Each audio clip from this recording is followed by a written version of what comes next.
Hello, I'm talking about light and darkness, reflections on the raised up serpent and the raised up cross. The people of Israel were fed up with endless walking, often backtracking where they'd already walked with Moses. When I looked at the route of the Exodus journey on a map, I'm inclined to agree. I would either grumble or give Moses a compass.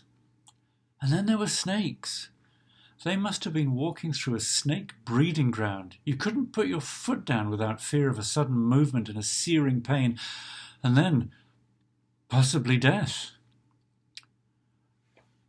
Moses makes a model of a snake in bronze, attaches it to a pole, and tells everyone to look at it when they're bitten, and they will be cured.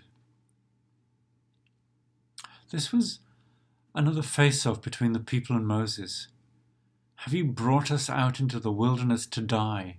Being asked again and again and again. As I was pondering this story, and Jesus is saying he would be lifted up as the snake had been, not just to heal, but to give eternal life. Pondering is good. It's slowing down. It's not really thinking. It's letting things float around in your head, the things you've been thinking and reading, the words. Pondering is a part of prayer. And into my mind, to my considerable surprise, an old story floated. A man makes his way under cover of darkness around the back of a house. Stealthily he feels around the plant pots on the porch and finds a key. Quietly he fits it into the lock and turns it. The door gives, and he slips into the kitchen. He pauses as his eyes grow accustomed to the gloom. Then an odd voice, speaks out. "Jesus is watching you." The man tries to see where the voice came from. Again it speaks. "Jesus is watching you." The man sees where the voice is coming from. In a large cage is a large parrot. The man wonders out loud, what kind of person would teach a parrot to say that? And the parrot replies, the same person that named his Rottweiler Jesus. Under the table, a slight movement reveals the face of a huge dog, huge teeth, and a huge broad skull with dark eyes gleaming. All right, back to the scriptures. Jesus said, "And just as Moses lifted up the serpent in the wilderness, so must the Son of Man be lifted up, that whoever believes in him may have eternal life." From the cross, Jesus is watching. There is something about the meeting place of death and life in these stories, near-death moments. Have you ever had one? Just weeks before Lucy and I married, in our early 20s, I was cycling and met a truck on a tight turn. I could not avoid collision. Miraculously, my wheels kissed the rear wheels of his truck and I bounced off and was still alive, still upright, still moving.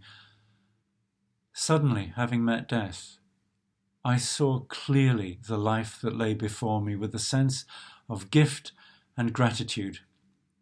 Near death awakened me to life. I knew then, and still believe, that Jesus was watching me.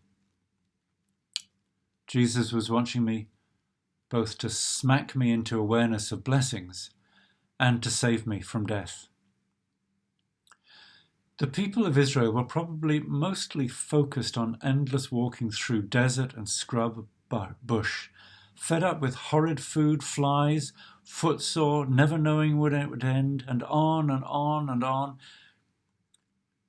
It is so easy to think that God has abandoned you.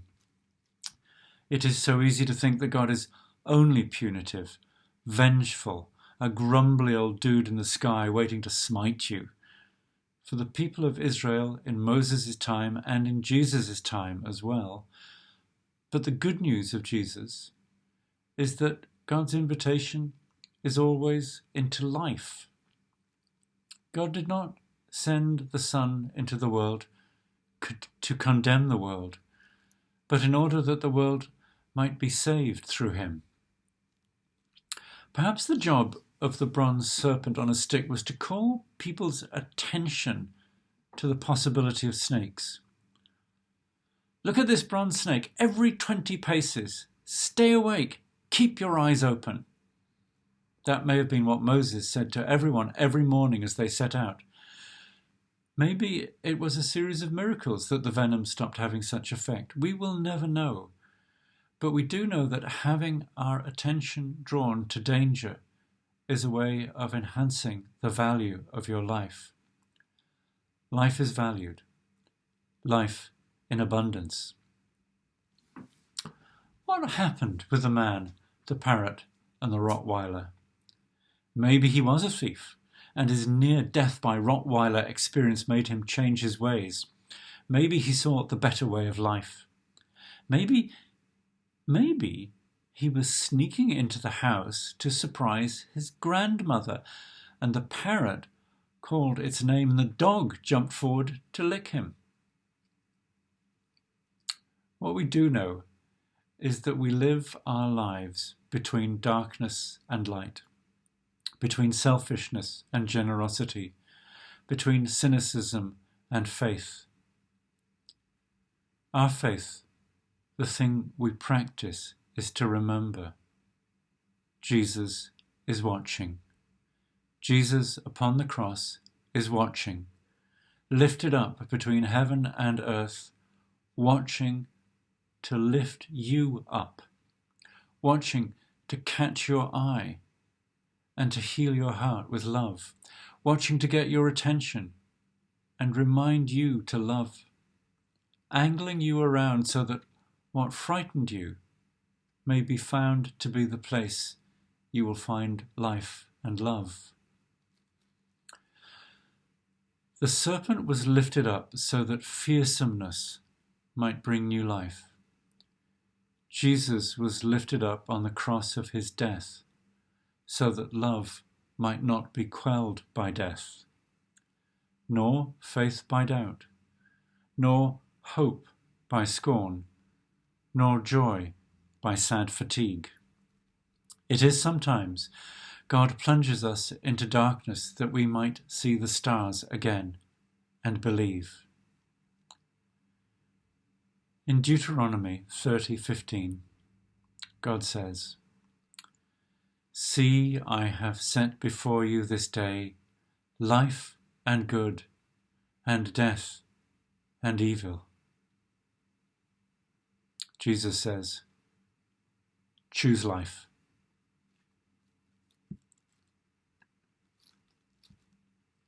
Goodbye.